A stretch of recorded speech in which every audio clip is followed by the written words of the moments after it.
Oke, salam jumpa bersama lagi dengan saya, Omega, dalam latihan tentang penggunaan SPSS. Jadi saat ini saya akan berbagi pengetahuan tentang penggunaan uji pair sampel t-test dengan aplikasi SPSS. Tujuan dari uji ini adalah digunakan untuk mengetahui perbedaan rata-rata dua sampel yang berpasangan. Ya. Lalu yang kedua, uji ini dua sampel ini adalah sampel yang sama. Artinya kita melakukan pengukuran 2 kali pada sampel yang sama. Sebelum dilakukan intervensi atau pre, dan setelah dilakukan intervensi atau post. Ya. Syarat daripada uji pair sampel t-test ini adalah harus lolos uji normalitas. Jadi data harus terdistribusi normal. Ini adalah syarat mutlak daripada uji pair sampel t-test. Yang kedua adalah data berbentuk numerik atau dengan jenis ujinya adalah statistik parametrik. Pengambilan keputusan untuk uji ini saya kira berlaku untuk umumnya juga sama ya. Jika p-value atau nilai P atau probabilitas lebih besar dari nilai alfa 5% atau 0,05, maka keputusannya adalah tidak ada perbedaan atau tidak ada hubungan yang signifikan. Namun, jika ada p-value atau probability value atau nilai P kurang sama dengan nilai alfa 5% atau 0,05, maka keputusannya adalah ada perbedaan atau ada hubungan. Nah, ini merupakan kriteria pengambilan keputusan jikalau sudah dilakukan uji. Nah, kita contohkan kasus misalnya ada seorang peneliti ingin melakukan uji coba obat terhadap perubahan kadar kolesterol. Ya, kita lihat pada pengukuran pertama sebelum dilakukan uji coba obat didapatkan nilai kadar kolesterol daripada 20 responden adalah sebagai berikut. Misalnya responden pertama kadar kolesterolnya adalah 209. Responden kedua adalah 197 sampai responden yang ke-20 adalah 218. Nah, setelah itu kemudian peneliti melakukan uji coba obat dengan memberikan obat kepada sampel yang sama untuk dikonsumsi misalnya. Nah, selanjutnya 3 hari kemudian peneliti lakukan pemeriksaan, misalnya pemeriksaan ulang kadar kolesterolnya dengan melakukan pengukuran pemeriksaan didapatkan misalnya pada responden pertama terjadi penurunan kadar kolesterol dari 209 menjadi 190 sampai seterusnya sampai responden ke-20 juga didapatkan kadar kolesterolnya menurun dari 218 menjadi 201. Nah, dengan data contoh kasus seperti ini kita diminta untuk melakukan uji pair sampel test dengan SPSS. Kita langsung saja lakukan uji sampel pair t-test. Saatnya kita buka aplikasi SPSS.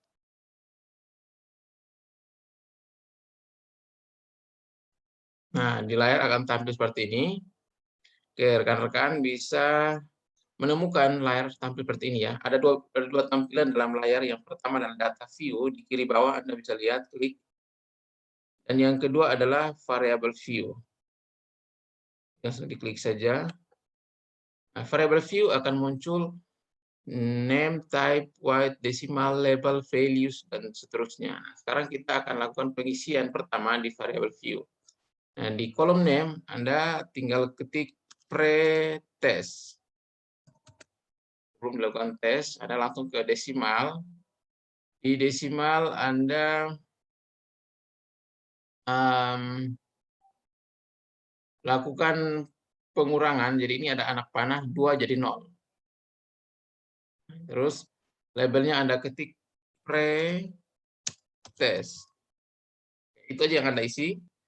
Lalu pada name kedua juga demikian Anda isi post-test. Jangan dispasi ya. Ini dilarang spasi untuk name. Desimalnya ada rubah menjadi 0. Labelnya post-test. Nah, ini sudah selesai. Anda langsung ke layar kedua, itu data view. Di bawah, kiri bawah Anda klik, akan muncul di layar seperti ini. Ada pretest, posttest, tapi datanya kosong. Nah, Anda bisa mengisi data ini dengan mengambil dari Excel tadi. Ya, tadi di Excel sudah ditampilkan datanya. Ini ada 20 responden, data-datanya Anda bisa blok di sini. Anda bisa blok. Anda tinggal Ctrl C atau copy. Lalu Anda pindah ke SPSS lagi. Ya. Nah, di sini Anda tinggal paste atau Ctrl V. Ctrl V ya. Nanti data ini akan muncul di kolom pretest dan posttest. Kita tunggu. Nah, ini sudah tampil. Nah, selanjutnya adalah Anda bisa simpan, bisa save as ya. Anda boleh simpan namanya apa, terserah Anda. Seperti biasa pada Word dan Excel cara penyimpanannya. Nah, jadi Anda silakan simpan di My Document ataupun di data. Selanjutnya kita akan melakukan analisis per sampel TTS. Lakukan pemilihan menu Analyze. Lalu Anda pilih Compare Means. Ya, ada Compare Means. Sudah. Lalu Anda pilih per sampel TTS. Ya, ini. Klik.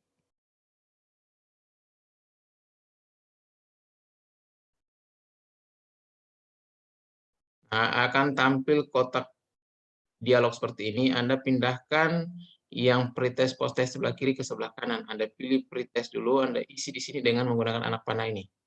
Pindah, ya sudah terisi.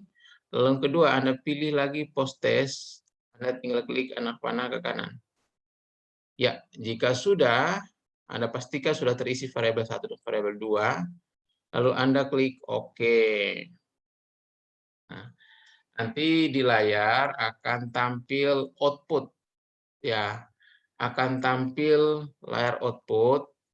Nah, di layar output Anda langsung saja akan terlihat ya, akan terlihat. Nah, di layar output seperti ini ada 3 tabel. Tabel per sampel statistik, tabel per sampel correlation, dan tabel per sampel test. Nah, untuk tabel pertama ini menggambarkan tentang deskriptif ya. Deskriptif data daripada pretest dan posttest. Ini didapatkan bahwa rata-rata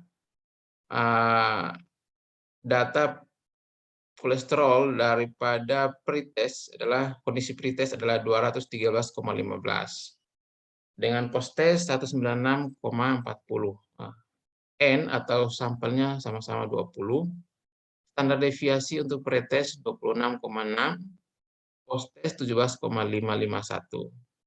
Sedangkan standar errornya pretest 5,9 dan posttest 3,9. Selanjutnya pada tabel kedua didapatkan nilai SIG ya. Nilai SIG-nya 0,001 dan korelasinya 0,705. Artinya di sini dapat disimpulkan bahwa nilai SIG secara signifikan ini menunjukkan bahwa ada hubungan antara data pretest dan posttest karena nilainya 0,001 artinya kurang dari 0,05 ya.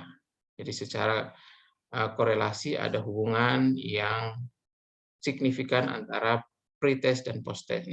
Pada tabel ketiga yang terpenting ya, tabel ketiga yang terpenting Anda lihat di tabel ketiga itu paling kanan ya, paling kanan Anda bisa lihat nilai di signifikansi to tail itu nilainya adalah titik 001. Titik itu artinya depannya ada 0. Jadi 0,001. Nah, dapat disimpulkan bahwa karena nilai P atau P value, ini namanya P value, lebih kecil dari 0,05 atau 5%, maka keputusannya adalah H0-nya ditolak dan HA diterima. Artinya, ada perbedaan bermakna antara kondisi pretest dan kondisi post-test setelah diberikan intervensi atau terapi obat. Jadi, ada perubahan yang signifikan setelah diberikan intervensi obat. Nah, terbukti bahwa kolesterolnya mengalami perubahan. Nah, perubahannya cenderung perubahan menurun ya. Artinya obat ini efektif menurunkan kadar kolesterol. Oke, saya kira ini yang kita ingin ketahui dari uji per sampel t-test. Oke, sekian dari saya. Mudah-mudahan materi ini berkenan dan Anda bisa mendapatkan pengetahuan yang memadai tentang penggunaan uji per t-test. Oke, sampai ketemu lagi pada pertemuan selanjutnya.